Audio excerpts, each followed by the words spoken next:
It's time for another haul video. I've got 5 watches with me, 2 of them are automatics, 3 of them are quartz tickers. The links to the listings will be in the description below the video. Also take note of my collections. As well as that, I've left some discount codes in the description below as well. So use them to get more value for your dosh. And now let's dive in and talk about the details.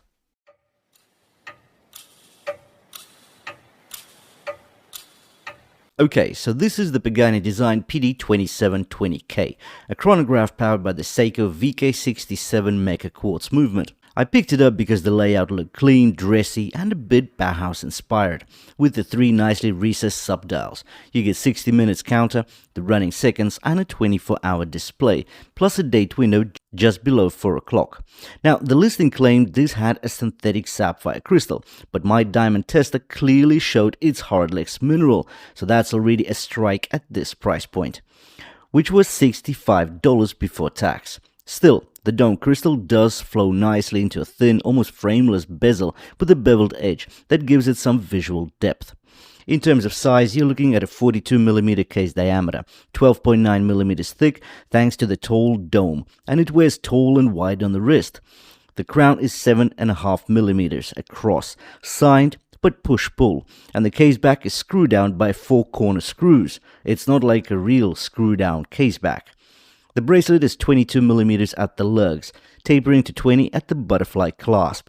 And I've said this before, butterfly clasps without half links are a pain. You either get lucky with the fit or you don't. Lume is minimal, only on the hands. Yet the dial is quite balanced with the double baton markers at 3, 6 and 9, and that does help keep things balanced on this wide dial. Visually, it's definitely a sharp piece, but with the crystal discrepancy and the clasp limitations, it's not quite the no-brainer I hoped for, especially at $65 before tax.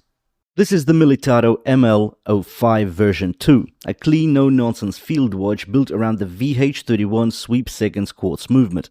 Case diameter here is 38mm, with a slim 10.5mm thickness and 47.5mm lug-to-lug length.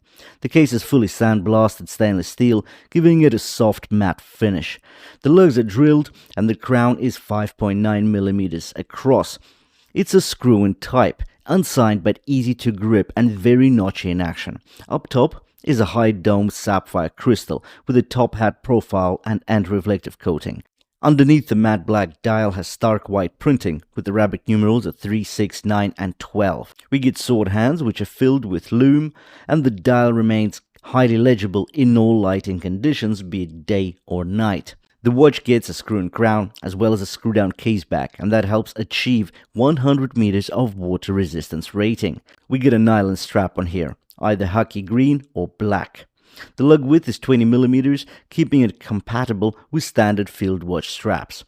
Inside is the VH31 sweeping seconds quartz caliber. It gives you that mechanical-like sweeping seconds hand at 4 ticks per second, with a 3-year battery life and an accuracy range of up to 20 seconds variance per month. Version 2 keeps the rugged DNA of the original, but updates the dial into something bolder, more distinctive, and honestly, a solid all-round upgrade. So as of late, I've been seeing this brand on AliExpress pop up all the time, and I decided to pull the trigger and bring one of their diver watches in, but I was in for a couple of surprises. So this is the TopHill TD006G, a watch that presents itself as a diver but doesn't quite deliver on that promise. Let's start with the design. Visually, it's compelling.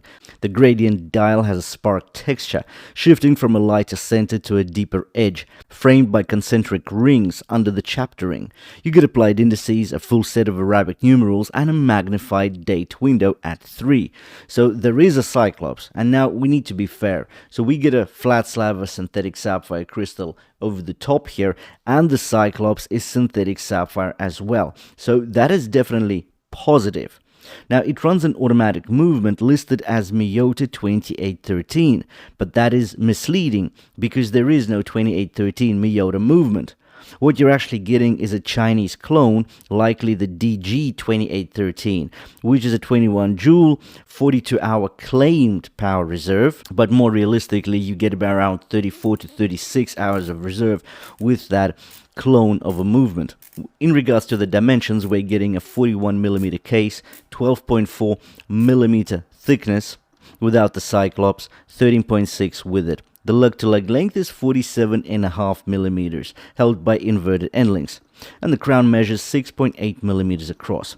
And these dimensions sound really good on paper, but then we get led down by something as easy as the actual crown here. It's push-pull, it's not a screw-in crown. And that does limit the water resistance to just 30 meters. Now, what kind of diver is going to have a water resistance rating of 30 meters? That's hardly splash-proof. We get a 120 click unidirectional bezel here. It's stainless steel with printed markings. Rotation is ratchety, but not quite precise. There's noticeable mush between clicks. And again, we're looking at a price point of $70 before tax, so it's not exactly a super budget range. Let's talk about the bracelet. So we get a 3-link design with a polished center link and brushed outers. It tapers from 20mm at the lugs to 16mm at the clasp. The clasp here is a butterfly clasp, and unfortunately there are no half links. There are no screw pins. The bracelet is held together by push pins. So overall, I feel like I was overcharged for this watch.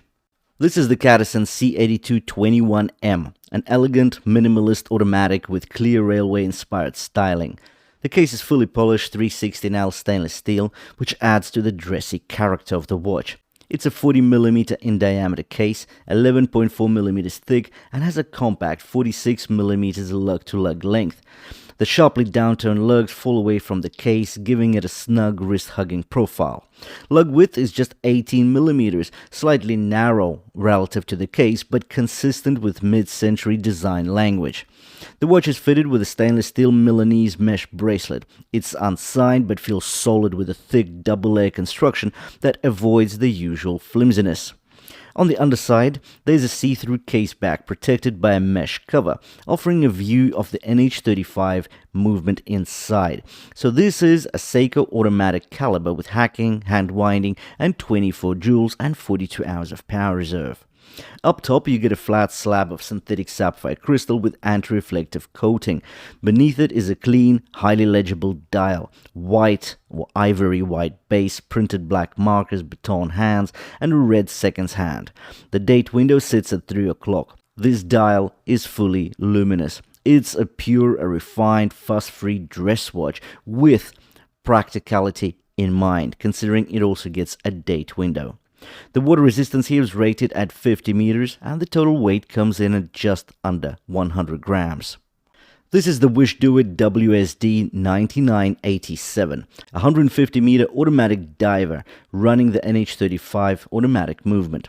The case diameter is 40 millimeters, thickness comes in at 12, and the lug-to-lug length is a substantial 53.9 millimeters due to protruding male end links. That is on the longest side, but it's somewhat offset by sharply downturned lugs that drop away from the case. The case profile features a flat brushed midcase with a polished bevel cut between the flanks and the lug hoods, giving that piece of slight visual lift.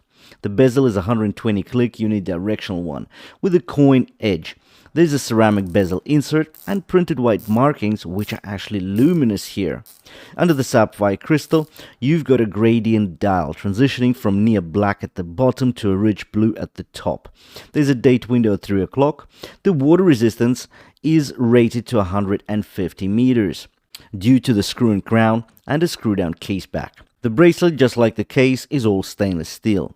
20 millimeters at the lugs, tapering to 16 at the clasp. Now, the bracelet is held together by push pins, not screw pins, and that is okay, I guess. The clasp is milled, signed, and opens to reveal a signed folding wing. The screw-down case back is fluted and engraved with a sailboat motif. The crown is signed and screwn as well. Overall, it's a fully spec'd diver, sapphire crystal, and a solid automatic movement at its core. The only issue in my eyes is the bezel action. It is slightly on the lighter side. There is mush and softness between detents. But we need to unpack this watch completely and utterly in a comprehensive review to find out all the nuances. 5 watches later, what do you think? Which ones did you like most? Let me know in the comments below. Now, the affiliate links are in the description below the video. Check them out if you're after some sharp prices. Thanks for watching, and I'll see you in the next one.